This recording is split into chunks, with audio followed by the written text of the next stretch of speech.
Hi, this is Ishio, and welcome back to Angels with Scaly Wings.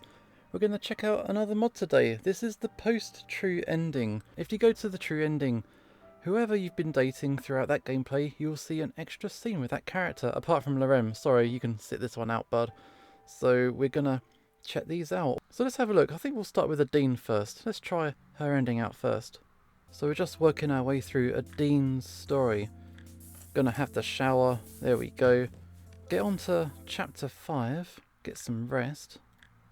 There we go, it's chapter 5. Go with everyone. So I'm doing this recording with the understanding that everyone who's watching this is familiar with how all the endings work. So this is your spoiler warning, basically.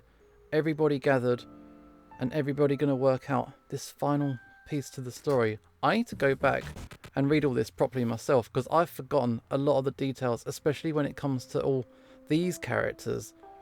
I need a refresher on these guys for sure. But this isn't what we're here for. We're going to skip through and check out this post-true ending with Adine. Okay, the last few hours felt like a dream. Oh, a memory of a dream I had many times before. Izumi was dead, Rose was captured, and both worlds were safe for now. No doubt it would all make sense in the morning, but now I just wanted to get home and get some rest. Adine and I walked back to town from the portal together. So, what are you going to do now? I don't know. It seems like I've got everything right this time, so I won't have to do it all over again if I have to, but I will. But a part of me just wants to continue on and see what happens. And I hope you can stay. Me too. I noticed she kept looking up at the night sky. Above us, the dusty cloud of the Milky Way stretched from horizon to horizon. Countless stars twinkled in the firmament, as if someone had spilled sugar across a black tabletop. Are you thinking you'd rather be flying now? No, I like walking with you. I was just wondering, which one's the comet? The one on the left. I mean, I don't know really. I don't know, if I took a picture tonight and tomorrow night I compared them and see which one moved, it wouldn't help. And you really know it's gonna hit, right?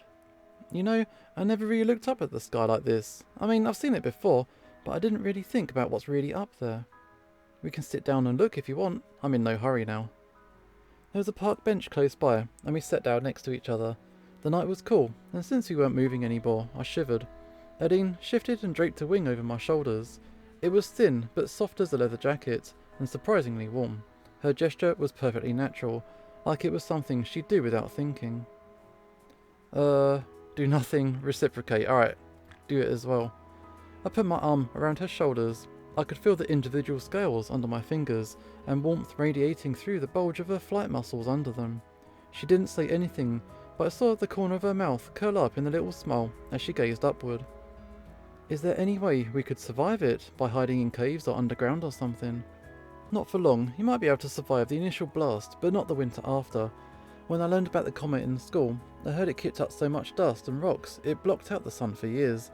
Almost nothing's gonna survive. So yeah, there's this comet that's gonna destroy the world and stuff. Do we have any chance of stopping it though? I don't know. If not, we'll have to evacuate everyone through the portal. But if the generators continue working, we should be able to send people through continuously. As long as the children from the orphanage make it, I'll be happy. The limiting factor is mass, so smaller, younger dragons will be prioritised, so you don't have to worry about them. And somebody has to take care of them, so you definitely have a spot. And there's going to be space for us on the other side?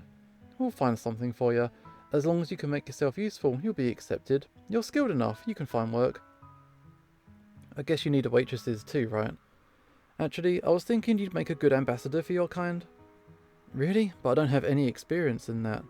Sure you do. It's not that much different from what you do at your job. You're already good at listening to what people need. You try to help them. Just be polite and understanding. That's all I do. And it's worked out pretty well for me so far. I guess it's true. Still, it seems kind of important. You don't have to worry about it. Just keep it in mind. Out of everybody I've met, I thought you'd be the best for it. If I said no, who would you choose next? So we got Remy, Anna, Bryce and Lorem. Lorem doesn't have an extra ending, so we'll include them this time. He's crafting a story based on humans, so he's done a lot of research. I'd say he knows more about humanity than anybody else here besides me.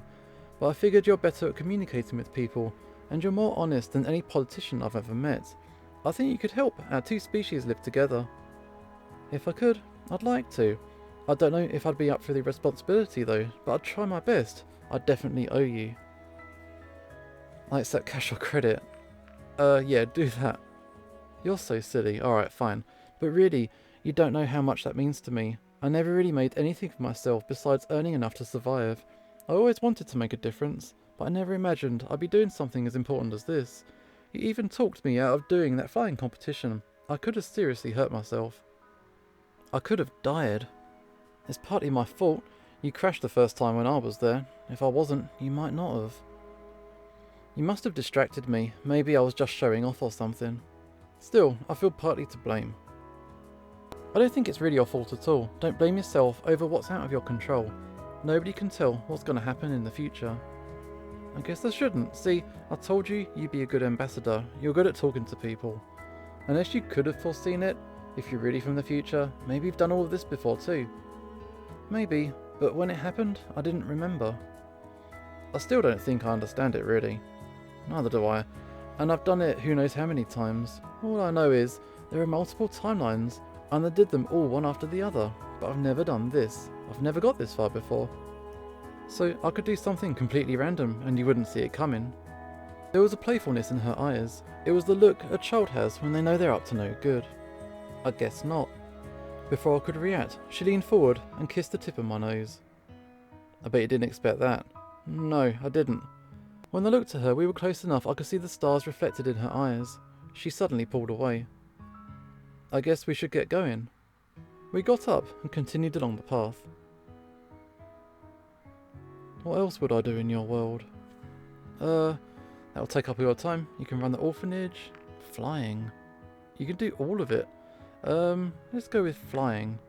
We don't have many vehicles, so a flyer like you would be valued. I think you could make a good living just delivering equipment across the city. It might not have much glory in it, but you'd be helping. You could even restart that flying competition.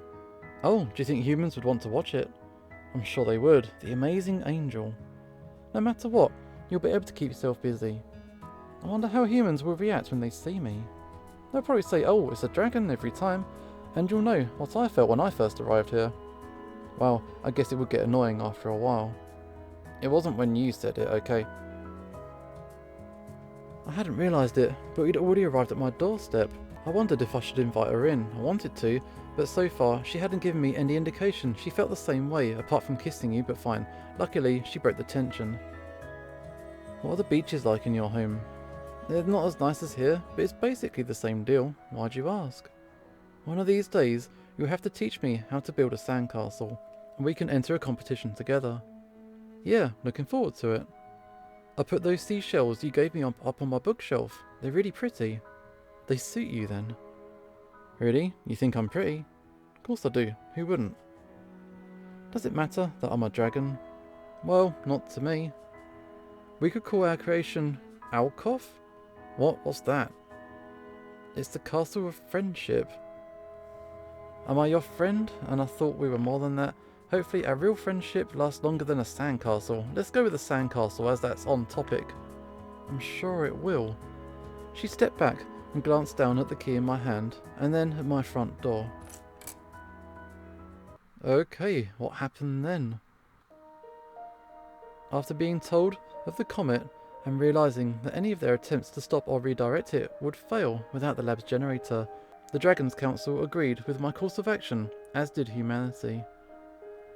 While the repopulation of our city turned out very differently than humanity had initially hoped, all concerns were naught against the possibility of the vast amounts of technology and generators the dragons would bring to revive it. Soon, the initiative to relocate the dragons through the portal was in full force, and I, still acting as an ambassador, helped as much as I could to make it go as smoothly as possible. After a few weeks, we had done it, and as the last of the dragons from even the furthest regions had arrived to the other side, the time for me had come to walk through the portal for the very last time. I looked back to their village and saw all the abandoned buildings doomed to be destroyed when the comet would hit soon. As I walked up to the platform and waited for the portal to do its starting routine, I thought about what would happen Now, and what would come of this collaboration between humans and dragons? I was sure there was a lot of work to be done, especially if I considered the state of the rest of the world, but maybe our city could be a bastion of Earth. Not as the last one remaining, but rather as the first of its kind, and from it, maybe we'd be able to grow and spread our influence. Maybe, together, we can rebuild.